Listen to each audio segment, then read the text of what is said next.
underground ပဲကိုရီးယားစလုပ်ကြတာပြီးတော့ Gmail ကနေဖြန့်တယ်ပြီးတော့အဲ့ဒီ MHC ဆိုတဲ့ website တွေရှိတယ်အဲ့ဒီ website မှာတင်ကြရတယ်ပေါ့နော် rapper တွေအကုန်လုံးကအဲ့ဒီမှာဘယ်လိုဖြစ်လဲဆိုတော့တချို့ဥစ္စာတွေကလူပုံနဲ့တွဲပြီးတင်ကြရတယ်မ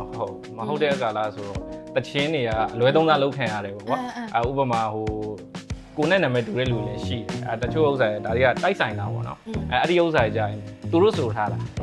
ဒီတချင်းကိုသူတို့က forward တွေပြန်လုပ်သူတို့တွေက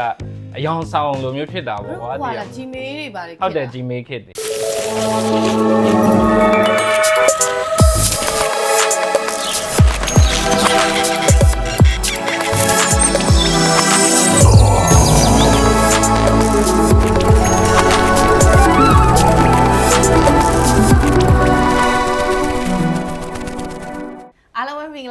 ဝိုင်းလေး diary program နေပြီးတော့ပြန်လဲကြည့်ဆိုပါရစေဒီနေ့မှာတော့ဝိုင်းလေးရဲ့ diary အကြောင်းတွေကိုပြောပြပြီဆိုတော့ဝိုင်းလေးရဲ့တငယ်ချင်း diary အကြောင်းတွေကိုလည်းဆက်စုချင်ပါတယ်အဲ့တော့ဒီနေ့ဒေဇာ MC ကိုဖိတ်ခေါ်ထားပါတယ်တငယ်ချင်းမင်္ဂလာပါမင်္ဂလာပါ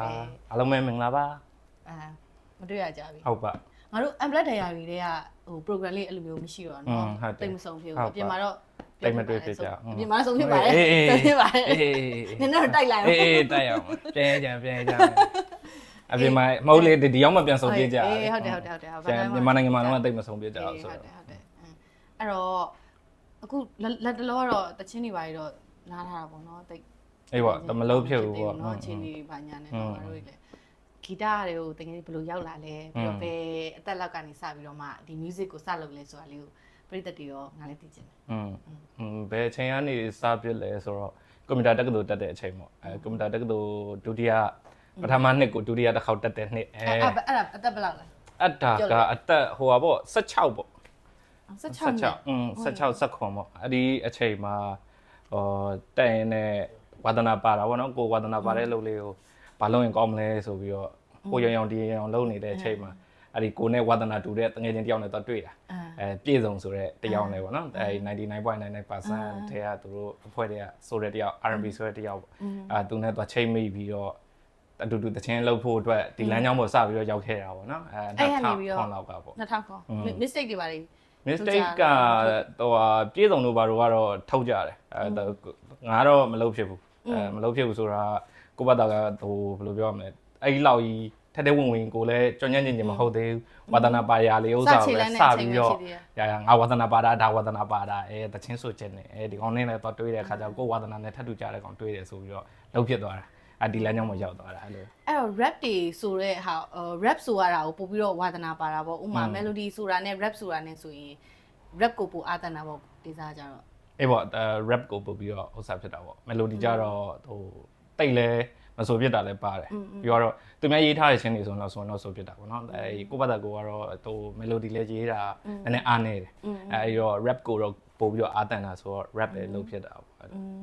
ဝိုင်းကြောင်းတော့ဆိုလို့ရှိရင်လည်းအဲ့ကွာဒီအိမ်မက်ဆိုတာပြန်ပြီးချင်းမှာပေါ့နော်အဲ့မှာတငယ်ချင်းတက္ကသိုလ်ကတငယ်ချင်းတွေကသူတို့ကအဲ့လိုပဲသူတို့က rapper တွေကွာ rapper တွေလည်းပါတယ်သူကအဲ့တော့ဗာလဲဆိုကို melody လာပြီးတော့မှ featuring လာပြောတာပေါ့နော်ပြောတော့အဲ့တော့ဆိုလဲဝိုင်းလဲဆက်စချင်းအဲ့လိုမျိုးfeaturing အနေနဲ့ရေးရတဲ့အပိုက်လေးတွေပဲရှိသေးတာပေါ့နော်အဲ့တော့ကတော့အဲ့လိုမျိုးလေးစိုးဖြစ်တယ်ကွာစိုးဖြစ်တော့ဒီကံပြောရရင်ဝိုင်းလေးကြိုက်တဲ့ music မှာလဲဒီ rap နဲ့အဲ့လို featuring ဆိုရတာလဲအရသာတွေ့သွားတာဟုတ်လဲဆိုတော့ဒီ rap ကကွာဝိုင်းလေးအမြင်ပေါ့နော်ဒီဝိုင်းတို့စာစီစာကုတ်အကြောင်းအရာတစ်ခုရေးမယ်ဆိုလို့ရှိရင်ဥမာလွမ်းတဲ့အကြောင်းပေါ့နော်ရေးမယ်ဆိုလို့ရှိရင်အဲ့သူ့ကိုဘယ်လိုလွမ်းနေဟာဆိုတာဝိုင်းလေးကတစ်ချက်ကလေးနဲ့ပဲ melody ဆိုလို့ရတယ်ကွာကျန်တဲ့ rap ဒီသူဘယ်လိုစတင်ပြီးတော့ဘာကြောင့်လွမ်းနေဘယ်လိုဖြစ်တယ်ဆိုတဲ့ဟာကိုအကျယ်တဝင့်ပြောပြလို့ရတဲ့ဟာလိုမြင်နေကွာအဲ့ဒါကိုဒေဇာအနေနဲ့ဆိုရင်ရောကိုရေးတဲ့သချင်းတွေမှာကွာအလွမ်းသချင်းကိုအားတန်လားအချစ်သချင်းကိုအားတန်လားဘယ်လိုမျိုးဟာဆိုရင်ကိုယ့်အတွက်ကိုပို့ပြီးတော့ creative ဖြစ်လဲပေါ့အားတန်တာကတော့ဒီလိုပဲပေါ့ယောက်ျားလေးတွေတော်တော်များများတော့အဆွေးသချင်းကိုတော့ပို့ပြီးအားတန်ကြတော့အဲ့လိုယောက်ျားလေးတွေကပို့ပြီးတော့အသေးကွဲတက်ခံရှိကြတယ်အဲ့တော့အဲ့ဒီဘက်ကတော့ပို့ပြီးအားတန်ကြတာပေါ့အဲ့လိုဝိုင်းလေးဆိုလို့ရှိရင်လည်းအသက်ကွဲတဲ့တချင်းကိုပို့ပြီးတော့ရေးလို့ကောင်းတယ်ကွာခံစားလို့ကောင်းတယ်ပြီးလို့ရှိရင်အချစ်တချင်းရကြတော့ကွာဝိုင်းလေးထင်တာပေါ့နော်ဟို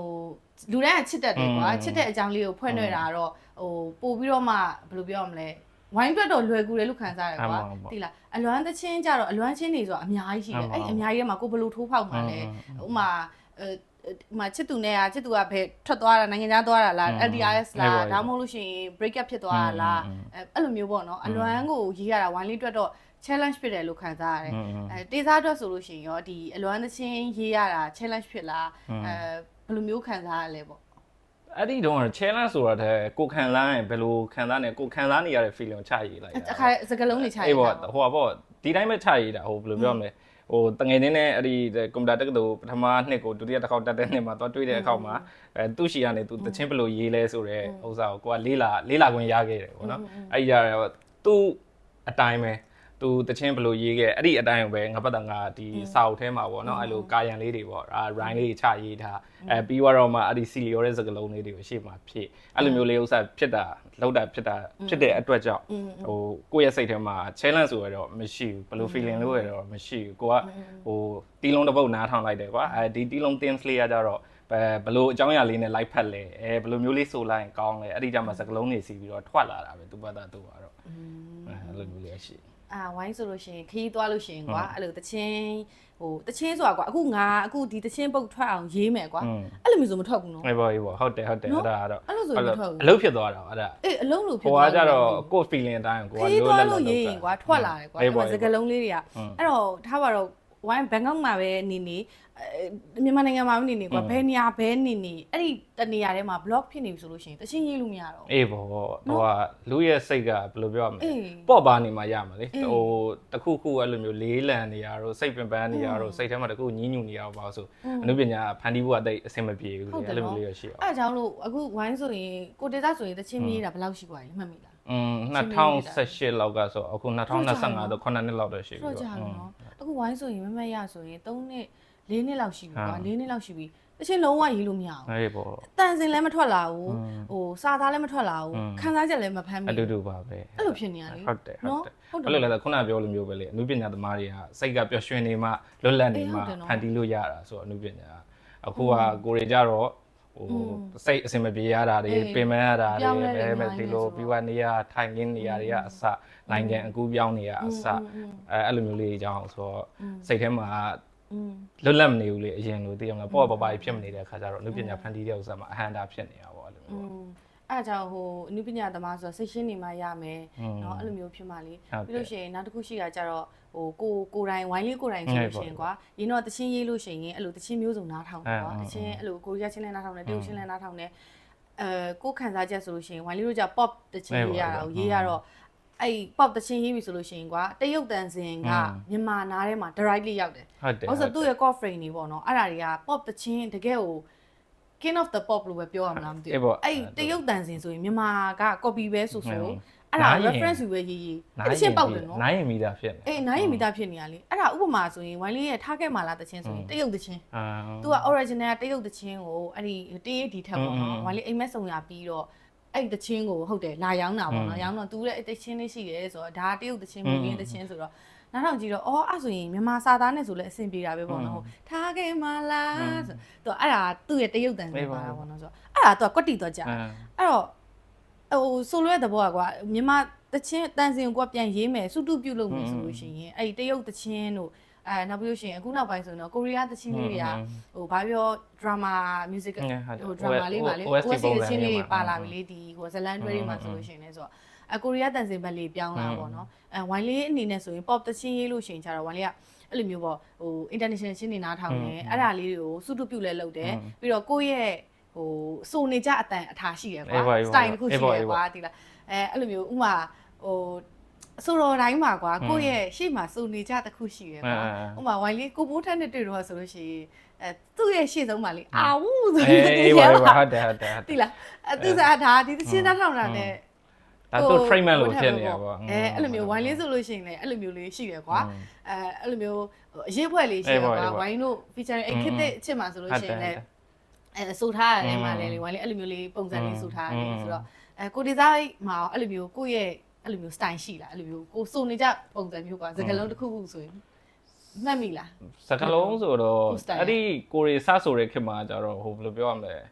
underground ပဲကိုရီးယားစလုပ်ကြတာ။ပြီးတော့ Gmail ကနေဖြန့်တယ်ပြီးတော့အဲ့ဒီ MHC ဆိုတဲ့ website တွေရှိတယ်။အဲ့ဒီ website မှာတင်ကြရတယ်ပေါ့နော် rapper တွေအကုန်လုံးကအဲ့ဒီမှာဘယ်လိုဖြစ်လဲဆိုတော့တ တချို့ဥစ္စာတွေ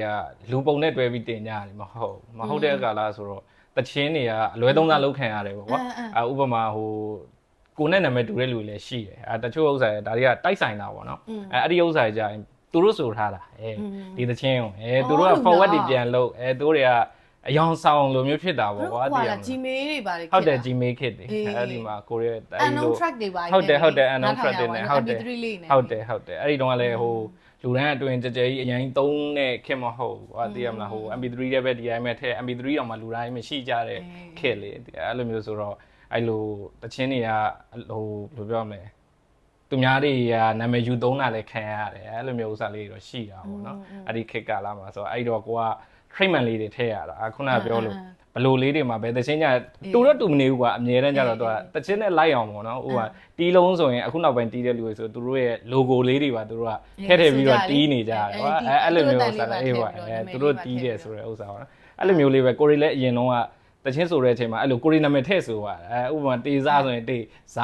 ဆိုအဲ့လိုမျိုးအထားပေါ့ကွာပြီးတော့ရစ်တို့ဘာအဲ့လိုဥစ္စာလေးပေါ့ကွန့်ကြည့်တာပေါ့အဲ့ဒီတော့ဥစ္စာဖြစ်ပြီးတော့နောက်ပိုင်းကျတော့လေအချိန်ကြာလာတဲ့ခါကျဒါကြီးကပေါ်တယ်လို့ခံစားလာတယ်အဲ့ဒီတော့ကတော့ကွဲကျင်လို့ကွာတည်ရမှာကို့အထာငါဒီကောင်ငါ MC ဒေသတော့မဟုတ်ဘူးကွာငါဒေသ MC ကိုနောက်ပို့ရဲတော့အဲ့လိုမျိုးငါဘယ်သူနဲ့မှမတူဘူးအဲ့လိုမျိုးဥစ္စာဖြစ်တယ်နာမည်ကိုအဲ့လိုမျိုးလှုပ်ထားတယ်ပြီးတော့တချင်းဆိုတဲ့အခါကျတော့လေအဲ့ဒီတော့ကတော့ဘယ်လိုပြောမလဲနားထောင်ဘူးတဲ့လူတော်တော်များများတော့ပြောကြတာပေါ့နော်ငါတော့အဲ့လိုမျိုးစမ်းတယ်ပုံစံလေးကစမ်းတယ်ဆိုတာကဘယ်လိုလေးမှမသိဘူးပေါ့နော်အဲ့လိုဇက်တောက်ပုံစံလေးနဲ့ပေါ့အဲ့လိုမျိုးလေးနဲ့ပဲကို treatment လေးဖြစ်သွားတာပေါ့အဲ့လိုမျိုးကို flow လေးဖြစ်သွားတာပေါ့ကွာအဲ့လိုမျိုးဖြစ်သွားကိုတေစားနဲ့ဆိုလဲမမရဝိုင်းတို့တချင်းသွားဆိုတော့ကလေတောင်ကူပွဲမှာဆိုလို့ရှိရင်လဲအဲ့ကားပေါ်မှာဆိုကြတယ်အဲ့တော့အမှတ်တရပါနော်ဟုတ်တယ်အဲ့ပွဲတွေကွာဆိုလို့ရှိရင်ဥမာတော်ရုံကွာငါတို့ပြောမယ်ဆိုလို့ရှိရင်ဝိုင်းတို့ဆိုလို့ရှိရင်ရှိုးပွဲတွေအဲ့လိုမျိုး hip hop show ဘာလို့ဆိုကြရကွာကိုတေစားလို့ဆိုရင်တော့ဒါ hip hop show တီးတန့်အဲ့လိုမျိုး rapper တွေဆို rapper တွေဆိုကြပါတော့ဝိုင်းတို့ကျ company ပွဲလေးရှိတယ် promotion ပွဲလေးရှိတယ်ဒါပေမဲ့အဲ့လိုမျိုးနှစ်ကျိတ်ရှစ်စုလားတောင်ကူနှစ်ကျိတ်ရှစ်စုလားတောင်ကူကနှစ်ကျိတ်ရှစ်စုဆိုအဲ့ကားပေါ်မှာဆိုတော့ဆိုရင်ဘာပြောအဲ့မှာမျိုးစားပြောချင်တာစုံသွားပြီကွာ line စုံသွားပြီနော်ဟုတ်တယ် pop တွေလည်းပါတယ် pop တွေလည်းပါတယ်တဲ့ rapper တွေလည်းပါတယ်ပြီးတော့ R&B သမားတွေလည်းပါတယ်အေးဟုတ်တယ်နော်ဒါပေမဲ့အဲ့အောက်ကပရိသတ်ကတော့သူကဘာလာနော်ဟုတ်တယ်ဘာလာထောင်းလာနော်အဲ့ဒါတော့ပြောဖို့ကောင်းတယ်အဲ့အချိန်မျိုးအများမှတ်ရတယ်နော်ဟုတ်တယ်ရှိုးပွဲတော်များများရှိုးပွဲလို့ဆိုတာဒါနဲ့တိတ်ရှစ်စုကြတော့ဒါကဘယ်လိုပြောလဲမြုပ်ပတ်ပြီးတော့လိုက်ဖြော်ပြေးတာပေါ့နော်သူတို့ဥပမာတစ်မျိုးလုံးမှာ main နေရာဘယ်နှစ်နေရာရက်ပေးရမလဲ၄နေရာရက်ပေးရမလား6နေရာရက်ပေးရမလားအဲ့ဒီရက်ပေးရတဲ့နေရာတွေမှာကိုရီးယားစိုးရတာဆိုတော့ကိုရီးရက်တဲ့နေရာကြီးကိုသူတို့တွေကလမ်းလျှောက်လိုက်တဲ့လူကလိုက်ဆိုင်ကယ်နဲ့လိုက်လာတဲ့လူကလိုက်ဆိုတော့အဲ့ဒီမူကတော့နှစ်တိတ်ရှစ်စုမူကတော့ပို့ပြီးတော့ရှိုးပွဲတွေထပ်ပိုမိုက်တယ်လို့တော့ခံစားရတာပဲပေါ့နော်ဒါကတော့ငါအထင်ပေါ့ဟုတ်တယ် directly ထိတွေ့ရလို့ခံစားရအောင်ဟုတ်တယ်အဲ့ဝိုင်းနဲ့အိမ်မက်ဆောင်ရပြီးချင်းအဲ့ဒီနှစ်ကျိတ်ရှိစုစဆူကပထမဆုံးဆိုတဲ့အချိန်မှာလေသူကဘာပြောလဲဆိုတော့အဲ့လိုနှစ်ကျိတ်ပြင်းမနာနှစ်ကျိတ်ရှိစုအဲ့တော့နှစ်ကျိတ်ရှိစုဆိုလို့ရှိရင်နဲ့အဲ့ဆိုတဲ့အဆိုတော်တိုင်းအောင်မြင်သွားကြတယ်ပေါ့အဲ့မှာလာဆိုလို့ရှိရင်နဲ့တော့ဖျားပွဲလည်းဖြစ်တယ်နောက်ပြီးတော့နေစုံဝပေါ့နော်မြို့စုံဝလာကြတဲ့သူတွေအားလုံးကဒီလိုဆိုင်ကယ်တွေနဲ့အဲ့လိုမျိုးအလှည့်ကြပေါ့တချို့ပြန်အိတ်တယ်ပြီးပြန်ထကြတယ်မနက်၈နာရီလောက်တည်းနော်ဆိုရတာဆိုတော့အဲ့နဲ့ဝိုင်းဆိုလို့ရှိရင်လည်းအဲ့တော့မမရပဲပထမအောင်ဆုံးဆိုတော့လေခါမှလည်းမကြုံဘူးကားပေါ်မှာပြီးကိုယ့်ရက်ကထုံးစံတိုင်းဂလန်ဂလားနဲ့ပြီးတော့ဖြစ်ချင်တော့ဝစ်စုံကရွေးမားတာကွယ်အဲ့ဒီကားပေါ်ကိုထောက်ဖက်နဲ့ရွေးထားတာပြီးတော့တညလုံးဆိုရမယ်ဆိုတော့တိတယ်ဒါပေမဲ့ထိုင်ကုန်နဲ့ထိုင်ရမယ်နားမယ်ဗောအဲ့ဒါပြီးလက်ပြီးတော့ကဝိုင်းဝစ်ထားတဲ့အင်ဂျီယာsmart wear ပေါင်ထိလောက်ကိုမှသူကဘော်ဂျယ်ရီနဲ့လေအဲ့ဘော်ဂျယ်ရီနဲ့ဆိုတော့ကားပေါ်မှာထိုင်ရထိုင်ကုန်ကလည်းထိုင်စရာနေရာမရှိဘူးဘလို့ကြုတ်လေးတွေပေါ့ဆိုတော့နဲ့အမေတွေ +1 တွေထိုင်ကြတော့အဲ့ဒီဝတ်ယုံရလေကိုကမသိတင်းခွေချက်လို့သိတာတန်ချက်ကာကြီးလို့ဝတ်ထားသလိုလေတက်မှာတရားလုံးအဲ့ဒါကြီးနဲ့လေကိုကလေးငရေခိုင်းလို့ပဲသိလားလှလဲလှချင်သေးတယ်ဘလင်းဘလင်းနဲ့လေပြီးရင်အဲ့တော့ဝိုင်းလေးအိမ်မက်စုံရပါတော့ပြစားပေးနေပေါ့နော်ကိုရီအတုတ်လေးဆိုတော့ထားပါတော့1 2 season 1 2 3 4 5ပေါ့လေအဲ့မှာစုံကြတာပေါ့ season 2ကဘသူပေါ့ season 3ကဘသူပေါ့အဲ့ဆို season 4မှာအိမ်မက်စုံရမှာဝိုင်းလေးကိုဖိတ်ခေါ်ပါတယ်ဆိုကိုကလေအဲ့တန်ချက်ကအဲ့အိမ်လေးတင်းခွင်ချက်အင်းကြီးရောက်ဟဲ့အဲ့ယူထားပြီးတော့မှအဲ့ အဲ့ဒါဆိုနော်ပြီးရင်ဟိုသူကဘန်နဲ့လည်းရှိတယ်နော်စတင်နဲ့လည်း ဆိုလို့ရတယ် CD နဲ့လည်းဆိုလို့ရတယ်ပြီးတော့အဲ့ဒီခက်က CD ခက်လေ ဟုတ်တယ် CD ခက်ဆိုတော့ဘာဖြစ်လဲဆိုတော့ CD မှာကွာအဲ့ဒါရှိရကွာ ဟုတ်တယ် ဆိုနေနဲ့ညိလို့ရက်သွားလေ ဟုတ်တယ်ဟိုက CD သုံးတာများရင် तू ကထစ်တာပေါ့ ထစ်တာလေထစ်တော့ဟာအဲ့တော့ပရိသတ်တွေကအောက်ကဆဲမှာလဲကြောက်သေးတယ်သိရမလားတခုဆိုရင်လေအဲ့ pressure နဲ့အဲ့နှစ်ကျိတ်ရှစ်စုဆိုတော့လုံးဝအမှတ်တရပဲဟုတ်တယ်ပြီးတော့ခုနပြောလိုမျိုးပဲဝိုင်းလေးပြောလိုမျိုးပဲဒီပြင်မနာနှစ်ကျိတ်ရှစ်စုပွဲဆိုတဲ့အဆိုတော့ဆိုပြီးသွားပြီဆိုရင်အဲ့ဒီပွဲမှာလာဆိုတဲ့အဆိုတော့တော်တော်များများအမှုပညာရှင်တော်တော်များများအောင်မြင်သွားကြတယ်ဟုတ်တယ်တကယ်လဲဟုတ်တယ်အဲ့ဒါဘာဖြစ်လို့လဲဆိုတော့ဟို तू ကဟိုအနီးအနားရှိတဲ့ခုနပြောလိုမျိုးဝိုင်းလေးပြောလိုမျိုးပဲဒီရွာသူရွာသားတွေပေါ့နော်ဒီပြည်အကုန်လုံးကရောက်လာကြတာရွာသူရွာသားဆိုငါတို့စောကဲဟုတ်လေအေးပေါ့နေပေါ့နေကန်နေပေါ့ကွာဒီကနေကန်နေပေါ့အနေကန်တွေကလာပြီးတော့အကုန်လုံးဒီနေရာကိုပဲပြုံတိုးကြတာဆိုတော့လေပြီးတော့ဟိုပိုပြီးနာမည်ကြီးတယ်ကွာအဲ့ဒီဟိုနှစ်ကျိတ်ရှစ်စုထဲမှာအဲ့ပြင်မနာနှစ်ကျိတ်ရှစ်စုပွဲကြီးကလုံးဝအကြီးဆိုတော့တချို့အဆိုတော်တွေဆိုရင်အဲ့ဒီပြင်မနာနှစ်ကျိတ်ရှစ်စုပွဲမှာဆိုရဖို့တော့မှအနောက်ကနေလိုက်ပြီးတော့ချိတ်ကြရတာကွာအဲ့လိုမျိုးတော့ရှိကြတယ်ပရိသတ်ကတောင်းဆိုတဲ့လူအပြင်ပေါ့နော်အဲ့လိုမျိုးစိုးခြင်းလုံးဝကြည့်လို့လိုက်ချိတ်ကြရလူလည်းရှိကြတယ်အဲ့ဒီတော့အဲ့တော့ဟုတ်တယ်နော်ငါတို့အဲ့ပွဲမှာတော့စုံလိုက်တယ်အဲ့ပွဲမှာစုံလိုက်တယ်နောက်ပွဲတော့အရင်တော့မမှတ်မိတော့ဟာနှစ်ခေါက်သုံးခေါက်လောက်ပဲရှိတယ်ရှိုးဝဲတွေဘာမှစုံအဲ့ဟိုဟာတော့ကလေမော်လမြိုင်မှာလုတ်တဲ့ပွဲတော့ကတကယ်ချင်းတို့ပါလားမသိဘူးမင်းကလေးကလေငါတယောက်တည်းမော်လမြိုင်ဆိုလဲပါလောက်တယ်ဟိုဟာလောက်ဖြစ်ဖို့များတယ်ပါလောက်တယ်တော်ကြာပြီတော်တော်ကြာပြီလေမော်လမြိုင်မှာလည်းပါလောက်တယ်ဒါပေမဲ့မစုံပြက်လောက်ထင်တယ်အဲ့ဒီမော်လမြိုင်မှာတောင်ငူနှစ်ကျိတ်ရှစ်စုကြမှာအဲ့လိုစကားပါပြောပြပြီးတော့ဟုတ်တယ်အပြင်မှာစုံအဲ့တော့ဟောလို့အဲ့ဒါပေမဲ့အဲ့ငါတို့အဲ့တော့လည်းစုံလိုက်မှာပေါ့နော်ဘာလို့ကပြောရလို့ရှိရင် featuring ဆိုပြီးတော့လေဝိုင်းလေးဘွားစခဲ့တယ်အေးပေါ့ဟုတ်ဆိုမျောလင်းရင်အဲ့ဒီဟိုဟာနဲ့ T-mix နဲ့ဆိုတယ်ပေါ့နော်သူနဲ့အမျောလင်းရင်တချင်းရင်နောက်ပြီးတော့လမ်းခွဲတာကောင်းမယ်နောက်ကိုဒီဇိုင်းနဲ့ခစ်တဲ့ချစ်တို့ပြီးကိုသားကြီးနဲ့တချင်းတို့အဲ့လေးဆိုရင် featuring ဆိုပြီးတော့မှဟိုတွဲမိလာတယ်ဝိုင်းလေးနဲ့ rapper နဲ့ဆိုပြီးတော့မှတွဲမိလာလေအဲ့တော့မမရဆိုအေးဟိုအိမ်မက်ဆောင်ကပဲ senior အကိုတယောက်ကဘာပြောလဲဆိုတော့ပေါ့နော်ဝိုင်းလေးတဲ့ဒီတချင်းတွေကိုပေါ့နော်နင်က rapper တွေနဲ့ပဲတွဲနေတယ်တဲ့ကိုကကိုလည်းဟိုဟာဖြစ်အောင်ပေါ့အဲ့မျောလင်းရင်တို့တောက်လျှောက်ထွက်လာတဲ့အချိန်မှာအဲ့မတိုင်ခင်မှာတော့ဟိုဟာနဲ့ PPT ဟုနဲ့လေကိုရဲနောင်တို့နဲ့ကိုရဲနောင်တို့နဲ့စပြီးတော့ပထမဆုံးဆိုတာပေါ့တကယ်အဲ့ပြီးတော့မှမျောလင်းရင်တို့ဆိုတော့ဟိုဒီ rapper တွေနဲ့ပဲဆိုတော့မှလာပေါ့ဆိုပြီးတော့မှဟိုကိုကကိုလည်းထုတ်အောင်ပေါ့နော်ဆိုပြီးတော့ဒါပေမဲ့တကယ်တမ်းပြောရလို့ရှိရင်တို့ဝိုင်းလေးကသဘောကျတာအဲ့လို collaboration ကိုသဘောကျအေးပေါ့ဟိုငါတို့ဆိုလဲအတူတူပဲဘာဖြစ်လို့လဲဆိုတော့ဟိုတယောက်တည်းဖန်တီးရအထက်ဆိုင်အဲ့လိုမျိုးတွဲပတ်လေးရှိနေတဲ့အခါကျတော့တချင်းရဲ့မူးကလည်းပို့ပြီးတော့တက်တယ်လို့ခံစားရတယ်ငါတော့ကြိုက်တာကတော့ melody တွေလည်းငါကြိုက်တယ်အဲ့ဒီဒါပေမဲ့ဟိုဘယ်လိုပြောရမလဲခုနအရှိပိုင်းမှာပြောခဲ့လိုမျိုးပဲစကားကကိုကအရန်ကြွယ်တဲ့လူမဟုတ်ဘူးပြီးဝင် melody တွေဘာတွေကြတော့လဲတိတ်ပြီးတော့မရေးတတ်ဘူးအဲ့လောက်ကြီးဟိုကျွမ်းကျွမ်းကျင်ကျင်တေးချာချာကြီးပေါ့နော်အဲ့လိုမရေးတတ်တဲ့ခါကျတော့ကိုဆိုမဲ့နေရမှာတကယ်ကျွမ်းတဲ့လူတကယ်တက်တဲ့လူဝင်ဆိုလိုက်တဲ့အခါကျတော့အတန်ပိုကောင်းတဲ့လူဝင်ဆိုလိုက်တော့နားထောင်ရတဲ့လူအတွက်လည်းပို့ပြီးတော့အဆင်ပြေသွားတာပေါ့ကွာဒီမှာတချင်းလေးပိုကောင်းသွားတာပေါ့အဲ့လိုမျိုးလေး2ယောက်တို့3ယောက်တို့ဆိုပို့ပြီးတော့ငါလည်းသဘောကျတယ်အဲ့လိုမျိုးတယောက်တည်းဖန်တီးရထပ်စားရင်ပေါ့နော်တချင်းတစ်ပုတ်ကိုတော့သူဟို presentation တစ်ခုလို့ဖြစ်သွားတာပေါ့နော်ကိုဒေစာပြောတဲ့ဟာကိုဝမ်လီကဝင်ထောက်ခံပြီးတော့ပို့ပြီးတော့ strong ဖြစ်အောင်2ယောက် collaboration ပေါင်းလိုက်တဲ့ပုံစံမျိုးဖြစ်သွားတော့เนาะတကယ်တော့ကိုဒေစာလည်းဗာပြောဒါဝိုင်းတို့အကုန်လုံးပေါ့နော်ဒီအခြေအနေတွေအကြောင်းကြောင့်ဝိုင်းတို့ချင်းနေမရေးဖြစ်ဘူးအစ်စ်တွေလုပ်ဖို့အတွက်ခွန်အားတွေကတိတ်မရှိသေးဘူးပေါ့ဘာလို့ဆိုတော့ဟိုဒီအနုပညာလောကဆိုတာအနုပညာဆိုတာလည်းဝိုင်းတို့ကစိတ်ရှင်းရမယ်ပြီးရင်ခုနလိုပေါ့အဖက်ဖက်ကနေပြီးတော့မှရှိနေတဲ့အခြေအနေတွေအားလုံးကအဆင်ပြေနေရမယ်ပေါ့နော်စီးပွားရေးလည်းရှိတယ်လူမှုရေးလည်းရှိတယ်ကျန်းမာရေးလည်းရှိတယ်ဆိုတော့အဲ့ဒီအရာတွေကိုငဲ့နေပြီးတော့ဝိုင်းတို့ကဒီတချင်းအသစ်တွေမထုတ်နိုင်သေးဘူးပေါ့နော်အဲ့တော့တကယ်လို့မဟုတ်ဘူးကိုဒေစာလည်းစိတ်ရှိတယ်ဆိုလို့ရှိရင်တော့ဝိုင်းလေးက ready ပဲအေးပေါ့တပုတ်ထပ်ပြီးတော့တချင်းတွေသူထပ်လုပ်ကြတာပေါ့ကိုဒေစာရဲ့ fan တွေဆိုတာလည်းရှိပြီးသားအေးပေါ့ဟိုဝိုင်းတို့ကကွာပြောရမယ်ဆိုရင် era လေးတစ်ခုစီရှိကြတယ်ဝိုင်းလေးခံယူထားတာပေါ့နော်ဥမာဟိုဒီအချိန်တွေမှာဝိုင်းလေးကတာဝန်ရနဲ့ဝိုင်းလေးကိုတိခဲ့ကြတယ်ကွာ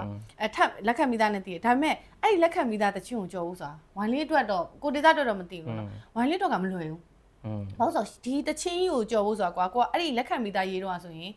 first year လောက်မှာရေးတာဆိုတော့အဲ့ဒီရွယ်တော့ငယ်တယ်အတွေးခေါ်လေးတွေစမ်းသစ်သေးတယ်ဟိုခံစားချက်လေးတွေကတခြားဘက်ကစီးပွားရေးလူမှုရေးမပါသေးဘူးလေသိရမလား financial အစားပြီးပါ support လုပ်နေတဲ့အချိန်ဆိုတော့ အဲ့အချိန်ဒီမှာ idea တွေထွက်တယ်ခံစားမှုတွေကရိုးသားတယ်ကွာဟုတ်တယ်အဲ့တော့နောက်ပိုင်းထုတ်လာတဲ့တခြင်းတွေမှာဆိုရင်ဘာဖြစ်လာလဲဆိုတော့ကိုလည်းမရိုးသားတော့ဘူးခံစားရတယ်အဲ့ဒါမကောင်းတဲ့ဘက်ကတော့မဟုတ်ဘူးပေါ့နော်ဟိုပြိသက်ကိုငါဒီထက်ပိုပြီးတော့ငါလုတ်ပြနိုင်တယ်ကွာငါလုတ်ပြချင်တယ်ဆိုတော့ချင်တယ်ဆိုတော့ willing နေပါလားအဲ့ဒီခါတွေဖြစ်လာချိန်မှာလူတွေကမရိုးသားတော့ဘူးဟုတ်တယ်ရိုးသားတဲ့ခါကျတော့ဒီတန်စင်တွေမှာလည်းလောဘတွေကြီးလာတဲ့ခါကျတော့ဝိုင်းလေးထင်တာတော့ရှုပ်ထွေးလာတယ်ပေါ့ကိုမြင်တာပေါ့အဲ့တော့ဒီလက်ခံမိသားလူမျိုးထပ်ပေါက်ဖို့ရေးဖို့ဆိုတာတော်တော်ကြီးဟိုစ조사နေစေပဲအခုဆိုဒါပေမဲ့မရေးဖြစ်တာခုနပြောသလိုပေါ့နော်အခြေအနေတွေအကြောင်းကြောင့်ဒါအချိန်တစ်ခုရောက်လာပြီဟိုနှစ်နဲ့ချီလာပေါ့နော်အဲ့တော့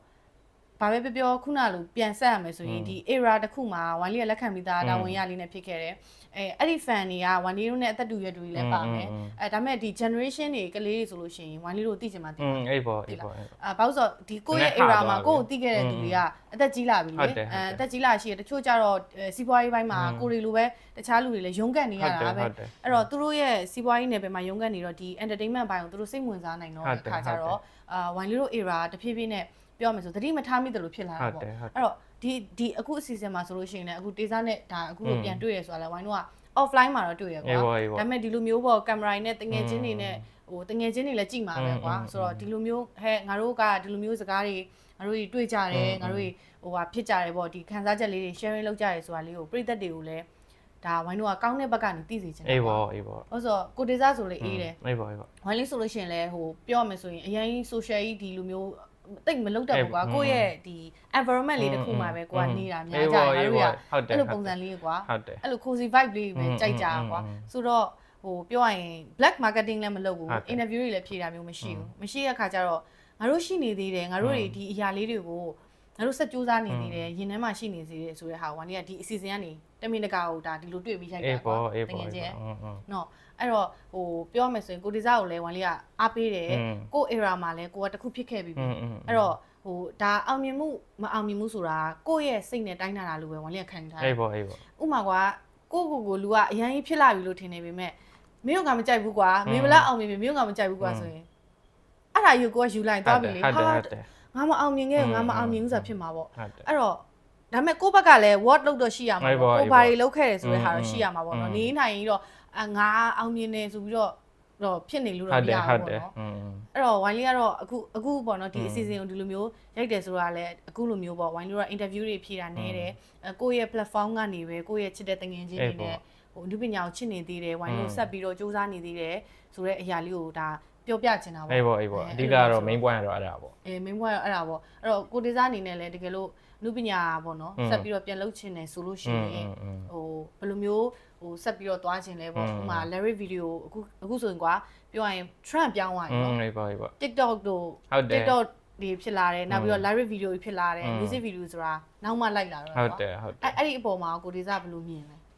ဘယ်လိုမြင်လဲဆိုတော့ကိုရီခက်တုံကလည်းပန့်ပိုးပေးတဲ့မီဒီယာဆိုလို့အဲ့ဒီ Gmail တို့ဘာလို့ရှိခဲ့တာပဲဒါပြီးတော့ကိုရီခက်မှာ high five ရှိတယ် Friendster ရှိတယ်ပြီးသွားရင်အဲ့လိုမျိုး Twitter တို့ဘာလို့ရှိတယ်ဒါပေမဲ့ Twitter တို့ဘာလို့ကမြန်မာနဲ့အရန်စိမ့်ပါတယ်အဲ့ဒီတော့ဆို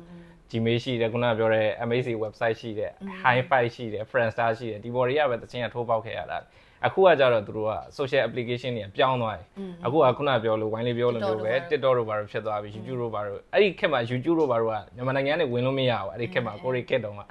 proxy တွေကြော်ပြီးကြည့်ရတဲ့ခက်တယ်အဲ့ဒီ tuner တို့ဘာလို့ tuner တို့အဲ့ VPN ပေါ့ကွာအခုအခေါ်ဆို VPN ပေါ့အဲ့လိုတွေသုံးပြီးတော့ကြော်ခွပြီးကြည့်ခဲ့ရတာဆိုတော့ YouTube တွေဘာတွေကနည်းနည်းဝေးတယ်အခုခေတ်ကျတော့ YouTube မှာတင်လဲရတယ် TikTok မှာတင်လဲရတယ်ပို့ပေါက်ဖို့ဥစ္စာဖြစ်တာကတော့ TikTok ကတော့ပို့ပြီးတော့ဟိုပေါက်ဖို့ပို့ပြီးတော့ supporting ပေးတယ်လို့ခံစားရတယ်အဲ့လိုမျိုးတော့ခံစားဘာဖြစ်လို့လဲဆိုတော့ဟို YouTube တို့ဘာလို့မှကြတော့ကိုယ့်ကိုကြိုက်မှဟို search bar မှာကိုယ့်တခြင်းနာမည်ဒေသ MC ဆိုဒေသ MC ဝိုင်းလေးဆိုဝိုင်းလေးတခြင်းနာမည်လေးအနောက်ကနေထည့်လိုက်ပေါ့နော်အဲ့လိုမျိုးလေးရှာမှ YouTube မှာတက်မှာ TikTok ကကြတော့မဟုတ်ဘူး TikTok ကကြတော့ဟိုတခြင်းအစ်စ်ထွက်တယ်အနောက်မှာ hashtag လေးပါပြီးဆိုတာနဲ့တဆိုတော့ရှိသမျှလူတွေအကုန်လုံးကနေပြီးတော့ပြန့်သွားတာပေါ့ပို့ပြီးတော့ engagement ကတော့ပိုရောက်တာပေါ့ဒါပေမဲ့ကိုပောင်ကိုတော့လှန်ထောင်းလိုက်မယ် TikTok မသုံးတတ်ဘူး အဲ့လိုမျိုးဖြစ်နေ တော့တာအပြစ်မဟုတ်ဘူးဘာလို့ဆိုဝိုင်းတို့ဒီဘက်မှာကလေးတွေကပဲပို့ပြီးတော့ဒီဟာကိုလေ highlight လုပ်ပြီးတော့သုံးလာကြတာကွာ marketing အနေနဲ့ရောပေါ့နော်ဝိုင်းတို့ဆိုလေတကယ်ပြောတချို့ကိုတငယ်ချင်းတွေမှာလည်းရှိပါတယ်အသက်ကြီးပြီးတော့လေတက်မလားTikTok တွေသုံးတယ်ကွယ်အဲ့လိုမျိုးကြီးလည်းရှိတယ်ဒီလားနောက် season တွေကြိုက်ခါပြောမယ် ရောတကယ်ချင်းမဟုတ်ကိုလည်းအဲ့လိုပဲဒီလားအဆက်စချင်းလေ TikTok သုံးရမယ်ဆိုလေဟာငါကမှာလားပြီးရမလားငါအဲ့လိုတန်းတန်းကြမှာဟာဟိုငါတို့လေဟိုဘာလဲကိုဗစ်တွေဖြစ်တဲ့အချိန်မှာလေသိရမလားဒါမျိုးတွေလာပြီဟာငါလည်းအဲ့ဒါအိတ်လိုင်းရတော့မယ်ထင်တယ်လို့ဆိုပြီးတော့လေတကယ်ပြောရလို့ရှိရင်လို့ TikTok မှာပေါက်ဖို့ဆိုပြီးတော့မလုပ်ချင်ဘူးအေးပေါ့ဟုတ်တယ်အဲ့ကွာ तू က15 second ပေါ့နော်ဝိုင်းတို့ copyright တွေပါယူရင်အတန်ကတကယ်တမ်းပြောရရင်30 second လား10 minute နော်10 minute तू ကပေးတင်ခွင့်ရှိရပေါ့ TikTok ရဲ့ policy ရဆိုရင်10 minute ကိုယ့်ရဲ့တချင်တင်ခွင့်ရှိအဲ့ဟာထပ်ပို့တင်လိုက်ရင် तू ကဝိုင်းတို့ copyright ကောက်ထားတယ်မြုပ်သွားတာတို့ဘာလို့ဖြစ်မှာဆိုတော့အဲ့10 minute ကိုပြိတ္တကတီးဖို့ကဖို့အဲ့လိုမျိုးလုပ်ပေးဖို့ဆိုတာတကယ်တမ်းပြောရရင်ဟိုတကယ်အဲ့လိုမျိုးသူတို့ပြိသက်ကြိုက်ကိုလိုက်ပြီးတော့လုပ်တဲ့သူတက်တော့လွယ်မှာပေါ့အေးပေါ့ဝိုင်းတို့ကြတော့ကိုကြိုက်တဲ့ music ကိုချပြပြီးပြိသက်ကဒါကိုသဘောကျတယ်ရင်ဘက်ချင်းနီးွားတယ်ကွာထီထိုးကြတယ်ဆိုတော့ကွာအဲ့လိုဆိုတော့အပုတ်တိုင်းကပောက်ချင်မှာပေါ့မယ်အပုတ်သွားတဲ့သူတွေလည်းစီနီယာတွေလည်းရှိရပေါ့ဒါပေမဲ့ခုနပြောသလိုပေါ့အဲ့လိုထီထိုးကန်ဆယ်မဲလုပ်ပြီးရင်ဘက်ချင်းညှိအောင်လို့ကိုရီရှင်းထွက်တယ်ပြိသက်ကနားထောင်နေကြိုက်တယ်မကြိုက်ဘူးပေါ့အခုကြတော့မဟုတ်ဘူးပြိသက်နာကိုလိုက်နေရတဲ့ဟာယူဝိုင်းနေသဘောမကျဘူးအေးပေါ့ဒါပေမဲ့လည်းဟိုပါပေါ့ trend ကလုံးဝပြောင်းသွားတယ်ဟုတ်တယ် trend တော့ပြောင်းတာပေါ့ဒါကတော့အခုခေတ်မှမဟုတ်လေနောက်ကိုရီအသက်ကြီးလာတဲ့အခါကျရင်ကိုသားသမီးအလဲကြရင်လေ trend တော့မျိုးထပ်လာအောင်ပါပဲတာသမီးဟုတ်ပါတာသမီးအလဲမထားပါအောင်ကိုရီဒီမှာ2နှစ်3နှစ်လောက်နေဟို music တွေကအသက်တွေကလည်းထွက်ပြီးွားရင်ခုနပြောတဲ့တချင်းဖြတ်ကြီးနေရာတွေကအစထပ်ပြီးတော့ပိုများလာတာကွာ app တွေကအဲ့လိုမျိုးတွေဖြစ်လာတာပေါ့ဒါပေမဲ့ TikTok ကတော့သုံးတက်တင်တယ်လို့တော့ငါတို့ကထင်တယ်အဲ့လိုမျိုးရှိသေးတယ်ကွာအရင်တော့ဆိုရင်လောက်ကြနေပြီနော်2020ဟုတ်တယ်ကိုငါဆိုရင်နှစ်ခါတော့ဖွင့်မှုတယ်ကွာ TikTok စူးစမ်းခဲ့တာပေါ့အေးဒါပေမဲ့လေငါဘာလုံးအောင်မသိဘူးတလား TikTok ကြီးကိုဒီနေ့တော့အေးဒါငါဘလို့သုံးရင်ကောင်းမလဲပေါ့မိမမကက်လေးပါလေအေးအဲ့လိုဖြစ်ရတာဟိုဒီဥစ္စာကိုအသုံးချပြီးတော့ငါဘလို့ promote လုပ်ရမလဲပေါ့နော်အေးအဲ့ဒါမသိအဲ့တော့မသိတော့ဘာလို့ဖြစ်လဲဆိုတော့ new feed ပေါ့ငါတို့ Facebook ပို့လို့မျိုး new feed ကြည့်လိုက်ရင်ဟဲဖင်လောက်ကပြီတယောက်ပြီးတယောက်ကနေအဲ့တော့လေထုနေတော့ပဲသုံးချက်စိတ်လည်းမရှိတော့မလုပ်ဘူးလေလုပ်ရင်တော့ဂေးသွားမှာပေါ့လေသူ့ရဲ့ TikTok ရဲ့ငါကြားပါတော့သူ့ရဲ့ TikTok ရဲ့ဟိုဟာသူကလှုပ်မှကြိုက်တာTikTok ကလေဟုတ်လားအဲ့နေလှုပ်ပါမယ်ညလှုပ်ပြရဟိုဆရာကြီးလို့မိတ်ဆွေကိုလှုပ်နေမှရအဲ့လိုပြောတာတိလားသူကလေ dance with the problem အဲ့လိုမျိုး TikTok ကလည်းအဲ့လိုလှုပ်ပေးရတယ်ဆိုတော့တကယ်တမ်းပြောရရင်တော့အဲ့ main ကလေးတွေပေါ့နော် teenage လေးတွေအတွက်ကတော့သုံးတာကောင်းတယ်ပေါ့အဲ့တော့ဝိုင်းလေးကအခုဒီဘန်ကောက်လာတဲ့အချိန်မှာလေဒီ TikTok အကြောင်းလေဒီမိတ်ဆွေတွေနဲ့ပေါ့နော်သူတို့ sharing လုပ်ပေးရလေနားထောင်တိတက်လောက်ပေါ့နော် sharing လုပ်ပေးရတာဆိုလို့ရှိရင် TikTok ကလည်းဘာပြော marketing ဘိုင်းမှာပေါ့စီးပွားရေးဘိုင်းသုံးချမယ်ဆိုရင်ဒီ second ဘိုင်းလေး15 second မှာဆိုရင်သူကပထမဆုံးကြည့်တဲ့4 to 5 second လောက်မှာစိတ်ဝင်စားရင်စိတ်ဝင်စားဟုတ်တယ်စိတ်ဝင်စားဘူးဆိုရင် तू skip ပဲဒီသွားပြီပေါ့နော်အဲ့တော့ဒီ4-5 second အတွင်းမှာသူတို့ကြည့်အောင်ဆက်ဆောင်မယ်အေးပေါ့အဲ့ဒါ challenge ပဲအေးပေါ့အဲ့တော့ဘာဖြစ်လဲဆိုတော့အစိုးရတွေအတွက် music အတွက်ကကြာစားပြီလေအေးပေါ့တိလားဘာလို့ဆိုတော့ why not စကလုံးတွေရှိမယ်ဒီသူတို့ဆွဲဆောင်မှုအတွက်ကွာဟိုအတန်နေဘိုင်နဲ့လောက်ရမယ်ဆိုလို့ရှိရင်ရုပ်ပိုင်းဆိုင်ရာပို့ပြီးတော့ကြည့်ချင်ကြပါပဲဟုတ်တယ်မလားအဲ့တော့အဲ့ဒါကြောင့်ဝိုင်းလေးဆိုလို့ရှိရင်လည်း TikTok နဲ့ပတ်သက်ပြီးဒီသချင်းကို TikTok မှာပေါအောင်လုပ်ဖို့ဆိုတာထက်ပေါ့နော်လက်မခံဘူးအေးပေါ့ဒါပေမဲ့လက်မခံလို့လည်းမရတော့ဖြစ်ရစီကြောင်းအဲ့လိုဖြစ်နေပြီလေဖြစ်သွားတာပြီးတော့အဲ့ဒီ application မှာပြန့်ရင်ခဏပေါက်ပြီဆိုတောက်လျှောက်ကြီးကိုပေါက်သွားတာ哦ငါတို့ဥပမာ YouTube တို့ဘာလို့တင်တယ်ဆိုတော့ခုနပြောလို့ပဲကိုယ်ဘိုင်နေကြီးနဲ့ရှားရမယ်တချင်းနမိတ်နဲ့ရိုက်ရှားရမယ်ကို channel ကိုရှားရမယ်ပုံမှန်ကြတော့မလို့တယောက်ကနေဆိုတော့ဟဲ့ဒီတချင်းလေးကဘာလေးလဲမသိဘူးဆိုအောက်ကနှိပ်လိုက်တာနဲ့အကုန်လုံးကတန်းစီပြီးပေါ်လာဆိုတော့ပေါက်ဖို့ကလည်းအရန်လွယ်တယ်လိုလဲလိုအပ်တယ်လို့တော့ထင်တယ်ဒါပေမဲ့တယောက်နဲ့တယောက်ကတော့ကယ်ဆီယမ်ကွေကာပေါ့ကွာသိရမလားကို့အတွင်းနဲ့ကိုတောက်သုံးကြတာပေါ့အဲ့လိုမျိုးအဲ့မှာပြောရမယ်ဆိုလို့ရှိရင်အဲ့မှာကိုရွေးချယ်တဲ့ category ကိုကွာသွားတာပေါ့နော်ကိုကဘယ် line ကိုဘယ်ဦးသွားမလဲပေါ့ကိုက TikTok ကနေစဖောက်မှာလားဒါမှမဟုတ်ဘူးခေါင်းပါတယ်ကွာဘိုင်းလို့ဆိုလဲခေါင်းပါတယ်လူပဲကွာ TikTok မှာဒီအပိုင်းလေးပောက်ဖို့အတွက်ကိုမလုပ်ချင်ဘူးကွာဒါမဲ့အခြေအနေကလောက်ရမယ်ဆိုလို့ရှိရင်လည်းကောင်းမွန်တဲ့ဘက်ကပဲလုပ်ချင်တယ်ကွာအဲ့တော့ပြောချင်တာကတော့ပြိသက်နဲ့တကယ်ပြောရရင်အလံဝေးလိုက်ဆိုတာအဲ့ဒီ ဒီဟာတွေ barrier တွေခံလာရနေပါတာပေါ့ အေးပေါ့ ကိုတွေကြတော့အရင်တည်းကထွက်တဲ့ပုံစံလေးတွေပဲသွားနေတာများတာဟုတ်အဲ့လိုချင်း streaming platform တင်မယ် YouTube တင်မယ်ဟလာ Facebook မှာတင်မယ်ခုနောက်ပိုင်းဆိုရင်ဒီ copyright လေးတွေကိုယ့်အကူပြန်ညှိလာတယ်လေညှိလာတော့ Facebook တောင်တိတ်ပြီးတော့မသုံးဖြစ်တော့ဘူးနော် YouTube ပဲသုံးဖြစ်တာများတာဆိုတော့အဲ့ဒီ barrier လေးအကြောင်းလည်းပြန်ပြောရရင်ပြည်သက်တွေနဲ့နည်းနည်းလေးအလှမ်းဝေးလာရလို့ခံစားလာတာပေါ့ကိုကဒီ TikTok တို့ဘာတို့မှာကိုကadapt မလုပ်နိုင်ဘူးပေါ့နော်အဲ့လိုဖြစ်သွားလို့တော့ဝန်ကြီးကတော့ခံစားရတယ်ဒါပေမဲ့ Black Diary တုန်းကကိုဒေစာတို့နဲ့အဲ့ဒီခစ်တဲ့အချစ်ပြန်ဆိုခဲ့တယ်လေအဲ့ဒီတချင်းလေးတွေဆိုလို့ရှိရင်ဘာပြောတော်တော်များသိကြတယ်အေးပေါ့ပြန်ပြီးတော့ပြန်နှွေးပေးတယ်လို့ဖြစ်သွားလေအဲ့တော့ဝန်ကြီးကအများတမ်းပေါ့နော်အခုဒါကိုဒေစာနဲ့အခုဒီနေ့ဒီရက်မှာဒီလိုလေးရိုက်ကြတယ်ကွာစကားတွေပြောကြတယ်လားဟုတ်နောက်9နှစ်လားမပြောနိုင်ဘူးကွာနောက်တစ်ချိန်ကြာရင်လေကိုဒေစာဒါနှစ်ယောက်လုံးပေါ့နော်ဒါနောက်နေ့ဘာဖြစ်မယ်ဆိုမပြောနိုင်ဘူးဆိုတော့အဲ့ဒီအချိန်တွေမှာပြန်တွေ့ရင်လည်းပြောနေဦးမှာဒီเจ้าညာတွေကရိုက်နေဦးမှာပဲပြောနေဦးမှာပဲဒီတချင်းတွေကပြန်ဆိုနေဦးမှာပဲဘာလို့ဆိုတော့ဒီလိုမျိုးတချင်းတွေထွက်ဖို့ဆိုတာလွယ်တာမှမဟုတ်ဘူးဒါတွေကခန်းစားချက်တွေပါတယ်အချိန်တွေပါတယ်ငွေကြေးတွေပါတယ်နောက်ပြည်သက်တွေကလည်းဒီတချင်းတစ်ပုတ်ထွက်ပြီးဆိုအချိန်ပေးပြီးနားထောင်ရတယ်သူတို့ရဲ့အချိန်တွေပါတယ်ဆိုတော့ဒီအရာလေးတွေကတော့အများအားနှွေးနေဘူးလို့အပ်တယ်လို့ဝါပြခံစားရတယ်အဲ့လိုမျိုးငါဖြစ်လို့ဆိုပြောပြရမယ်ဆိုရင်ပေါ့နော်ဘယ်ကနေဥစားဖြစ်လဲဆို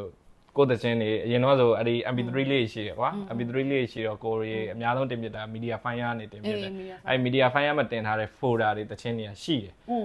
header ထဲမှာမရှိတော့ဘလို့သိန်းတာ virus ကြိုက်ပြီးပြတ်သွားတာ original ဟာတွေမရှိတော့ original ဟာတွေလောဟိုပါပေါ့အဲ့ဒီအတန်သွင်းထားတဲ့ file တို့ missing file တို့ပါအဲ့ဒါတွေကတော့မရှိတော့ဘူးပေါ့နော်အဲ့ဒီတကယ် bounce ပေါ့အကျန်းလေးထုတ်ထားတဲ့ဒီ MP3 file တို့ wave file တို့အဲ့ဒါလေးပဲရှိတော့တယ်ကွာအဲ့ဒီဥစ္စာကို line rate video ပြောင်းပြီးတော့တင်မယ်ဆိုရင် YouTube မှာတင်မယ်ပေါ့နော်အဲ့လိုမျိုးလေးကောက်တင်လိုက်တယ်ဘယ်နှစ်ခုနှစ်ကစာချုပ်ချုပ်ထားခဲ့မိတဲ့ဥစ္စာတွေမှမသိဘူးကွာ copyright တွေအကုန်ပြန်ပြက်YouTube မှာဆိုရင်ကွာ4 million ရှိတဲ့တစ်ချိန်တစ်ပုတ်ရှိခဲ့တယ်ကွာငါရဲ့ဥစ္စာဒါပေမဲ့အဲ့ဒါ copyright မိပြီးတော့အဲ့ဒါပြက်ကြတယ်ကွာအဲ့တစ်ချင်းကိုပြန်ဆိုလေ new version အနေနဲ့အေးပေါ့အဲ့လိုမျိုးဥစ္စာဟိုဒါပေမဲ့လေငါ channel မှာအဲ့ဒီပုတ်ကတော့အပေါက်ဆုံးလို့ပြောရမှာပေါ့ကွာ4 million လောက်တော့ရှိတယ်ဘသူဘာမှမသိဘူးဒါပေမဲ့ကိုရီးယားလည်းအရင်နှုံးကွာတော့ဘယ်လိုပြောမလဲဟိုကုမ္ပဏီတစ်ခုခုကပေါ်လာပြီဆိုရင်အဲ့လိုမျိုးဒါတချင်းလာပေးလို့ရတယ်ဘာဖြစ်တဲ့ညာဖြစ်တဲ့ဆိုအဲ့လိုကုမ္ပဏီတွေရှိတယ်ကွာstreaming ဒီကောင့်နဲ့ပေးတဲ့ဥစ္စာလေးရှိတယ်အချိန်ကြီးအတွက်နဲ့ပေးတဲ့ဟာရှိတယ်ဒါမှမဟုတ်ဟိုလားစင်ကြီးနဲ့ပေးတဲ့ဟာရှိတယ်နှစ်စင်ကြီးနဲ့ပေးတဲ့ဟာရှိတယ်ဒီတချင်းတစ်ပုတ်ကိုပေါ့နော်ဟိုသူတို့ site မှာတင်ထားရင်ငါတို့ဘယ်လောက်ပြန်ပေးမယ်ပေါ့အဲ့လိုမျိုးဥစ္စာဆိုပေးထားတာတွေရှိစာချုပ်ချုပ်ထားတာတွေကရှိတော့ကုမ္ပဏီတွေကလည်းအများကြီးကွာအဲ့လိုမျိုးဥစားကြီးဆိုတော့ဘယ်ကုမ္ပဏီနဲ့ဘယ်လိုပြန်ညှိနေမှန်းလည်းမသိဘူးကွာသိရမလားအဲ့ဒါကြီးတွေကိုလည်းလိုက်ပြီးတော့တကူတကပြန်ပြီး claim နေဖို့ကြောင်းလဲဟုတ်တယ်အဲ့လိုမျိုးဥစားဖြစ်ပြီးတော့ကဲထားလိုက်တော့တယ်ဟိုကနားထောင်ခြင်း MP3 တွေရှိတယ်ဘယ်ပုတ်တောင်းနေဆိုရင် media file link ဝင်ပြီးတော့ကို folder လေးခွဲထားတာfolder လေးတွေကိုကောက်နေဘယ်နှခုနှစ်ကပါချင်းအဲ့ဒါလေးရော့ download လင်အဲ့လိုလေးပဲပေးလို့ရတော့တယ်ကွာငါ YouTube channel ဆိုရင်ဖွင့်ထားတာကြားလာပြီသို့တော့အဲ့ဒီမှာဟိုဟာတွေပြန်ပြက်ပြီးတော့အခုကြံတာဆိုလို့6ပုတ်လား9ပုတ်လားဒါပဲကြံတယ်ကွာအဲ့လိုမျိုးရှိအဲ့ဒါလည်း view တွေကဘာမှမရှိဘူးအဲ့လိုထောင်ကနန်းလေးတွေတောင်ကနန်းလေးတွေသိန်းကနန်းအောင်မှ2ပုတ်လားပါလား1ပုတ်လားဒါပဲရှိတယ်အဲ့လိုမျိုး5သိန်းလား6သိန်းလားအဲ့ဒါလေးပဲရှိတယ်အမှန်ဆိုရင်အဲ့ဒီချိန်တုန်းကပရိသတ်ကပို့ပြီးတော့နားထောင်ဖြစ်တယ်တချင်းတွေကို streaming တွေကိုလည်းပို့ပြီးတော့လုပ်ဖြစ်တယ်ဝိုင်းတို့ကြတော့ဒီ streaming ပေါ်မှာပတ်စံရဖို့ဆိုတာလည်းဘာမှ knowledge လည်းမရှိခဲ့သလိုဟိုအပြင်မှာပဲဟိုစိုးကြတယ်ကွာဒီပရိသတ်နဲ့ directly ထိတွေ့တဲ့ဟာကိုပဲအရသာရှိတယ်ဒီပေါ်မှာပဲပျော်နေကြတာကွာပြန်ပြောရရင်ဒီနောက်ပိုင်းလောက်မှဒါဒီ covid နောက်ပိုင်းလောက်မှာပို့ပြီးတော့ဟိုဒီဟာကြီးက streaming တွေကပို့ပြီးတော့တွင်ကျလာတယ်ပေါ့နော်အဲ့ရနေပတ်စံနေရလာကြတယ်ဆိုတဲ့ဟာကိုသိလာကြတာပေါ့ဒါပေမဲ့ဘယ်လိုနည်းနဲ့ရတာလဲဘယ်ကနေပေးတာလဲဆိုတော့ဘယ်သူမှဟုတ်တယ်တိတိကျကျသိကြမသိကြဘူးကွာအဲ့တော့သိတဲ့လူတွေကကြတော့မပြောပြဘူးအေးပေါ့အေးပေါ့ဟိုတချင်းတစ်ပုတ်ဖြစ်လာဖို့ဆိုတာလဲဒီအချိန်ပေးရတာကွာသွေးတွေချွေးတွေဒီအမှတ်တရတွေခံစားမှုစကားလုံးတွေအရာအလုံးကအမှုပညာစံတယ်လေဒီအရာလေးကိုမွေးထုတ်ရတယ်ဆိုတာမလွယ်ဘူးအဲ့တော့အဲ့ဒါကြီးကိုကွာ free ကွာသိရမလားအကျိုးမြတ်တွေယူသွားတဲ့ဟာတွေကဒါကတော့လောကကြီးမှာရှိနေတယ်အေးပေါ့အေးပေါ့ဒါပေမဲ့ခုနဝိုင်းလေးပြောသလိုပေါ့ကိုယ့်ရဲ့ဓာတ်တွေကိုကိုကပြန်ယူရမယ်အေးပေါ့အေးပေါ့ဆိုလိုတဲ့သဘောက version ပြန်ပြောင်းလဲပြောင်းသူတို့ဖြုတ်ချလို့ရရင်လည်းဖြုတ်ချခိုင်းပါတော့လုံးဝဆက်သွယ်လို့မရဘူးဆိုတော့အဲ့လိုမျိုးပေါ့ဟို version ပြောင်းပြီးတော့ကိုတချင်းလေးတို့ပြန်ပြီးတော့ဝိုင်းလေးကတော့လုပ်စီချင်အေးပေါ့အေးပေါ့ဟိုပရိသတ်ကိုလည်းပြန်ပြီးတော့ပြန်နှွေးပေးသလိုလည်းဖြစ်တာပေါ့နော်ဒါလေးတွေကတော့ feeling လေးတွေကတော့လုံးတင်ပါတယ်ဟုတ်တယ်လုံးတော့လုံးကိုဒေဇာ era မှာလည်းကိုဒေဇာကိုသဘောကျခဲ့တဲ့ fan တွေရှိလားပဲဆိုတော့ဟို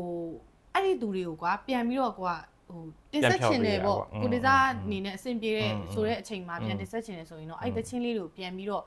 လှုပ်စီချင်တယ်အေးပေါ့တစ်ချက်ပြန်ချိန်ကြရပါပေါ့အေးနော်ဟိုကိုတေစာကတော့ကိုဘယ်လိုပြောရမလဲကိုပြန်ပြီးတော့အမှုပညာဘက်ကိုဒီဘက်မှာလဲစီးပွားရေးဘက်မှာလဲလုပ်မယ်ဝါသနာပါတဲ့ဂီတဘက်ကိုလည်းပြန်လုပ်မယ်ဆိုလို့ရှိရင်ယောက်ျားလေးလည်းဖြစ်နေတော့ဝါလေးကတော့ထင်တယ်ကိုတေစာအများကြီးလုပ်နိုင်အောင်ပါတကယ်လည်းလုပ်ချင်တယ်ဆိုလို့ရှိရင်ပေါ့ခက်ကောင်းတဲ့တနေ့ပေါ့ကောင်းတဲ့တနေ့ပေါ့နော်ဝိုင်းလေးလည်းအများကြီးကိုတေစာကိုလည်းဟိုဖြစ်ပါတယ်ဟိုလေးစားတယ်ဒီနေ့အစီအစဉ်ကိုလည်းလာပြီးရတော့တကယ်လည်းကျေးဇူးတင်တယ်ရပါတယ်အေးစေးနော်ကိုတေစာကိုလွမ်းနေတဲ့ပရိသတ်တွေကိုတခုခုကိုတေစာပြောချင်သေးလားပြောစရာပါရှိလဲဆိုတော့ကျမကြီးစိုက်ကြပါပေါ့ပြီးတော့ကိုချစ်တဲ့သူတွေကိုအသက်ရှင်နေစဉ်ကာလမှာအကုန်လုံး queue စိုက်ကြပါပေါ့နော်ကိုချစ်တဲ့သူကိုပြောအောင်ထားပါပေါ့ဒါလေးပါပဲကိုကို queue စိုက်ကြဖို့ပဲမှားတယ်မှာ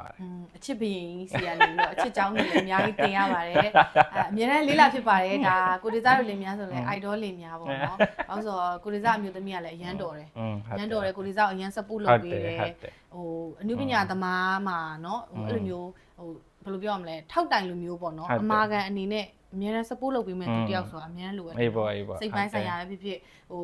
ဘာပဲဖြစ်ပေါ့နော်ကိုတို့အဲ့လိုရှိနေရတာဆိုတော့ကိုတေစာတို့ဟိုကပ်ပဲဆိုလို့ရှိရင်လည်းတကယ်ကိုလင်းများဆိုရင်ဝိုင်းလေးကအရန်သဘောကျတယ်ပေါ့နော်အဲ့ဒီအရာအဲ့အတိုင်းလေးပဲအများနဲ့ကိုတေစာကိုလည်းအများနှစ်ယောက်ချစ်ခင်ခင်နဲ့အများနဲ့ပေါက်ဖက်နိုင်ပါစေပြီးတော့ဒီနေ့အစီအစဉ်လေးကိုလည်းလာပြည့်အတွက်လည်းတကယ်ကိုကျေးဇူးအများကြီးတင်ပါတယ်နောက်ထပ်အများနဲ့နှစ်တင်လည်းဒီလိုမျိုးဟိုငါတို့ကကြမ်းမာနဲ့စိတ်ကောလူရောကြမ်းမာနဲ့တကယ်ချင်းနဲ့တွေ့ကျင်တယ်အများနဲ့ဒီလိုမျိုးလေးဟိုအဆက်အသွယ်မပြတ်ကြေးပေါ့နော်ဖြစ်ချင်တယ်ဘာလို့ဆိုတော့နောက်နေ့ဘာဖြစ်မယ်မှလည်းကိုရီးယားသိတာမဟုတ်ဘူးလေဆိုတော့တယောက်နဲ့တယောက်အဲ့လိုမျိုးလေးတွားကြမယ်နုပညာလုပ်တွေလုပ်ချင်လဲချိန်မီရှိတယ်โอเคကျေးဇူးအများကြီးတင်ပါတယ်ဒီနေ့အစီအစဉ်လေးကိုကြည့်ရှုနေတဲ့သူတွေလည်းပရိသတ်တွေလည်းကျေးဇူးအများကြီးတင်ပါတယ်အဲ့တော့နောက်အစီအစဉ်တွေမှာလည်းနောက်ထပ်ဝိုင်းလေးရဲ့ဘယ်တငယ်ချင်းကိုဖိတ်ခေါ်မလဲဆိုတာကိုလည်းဆက်လက်စောင့်ကြည့်ပေးပါဦးနော်အားလုံးတတာ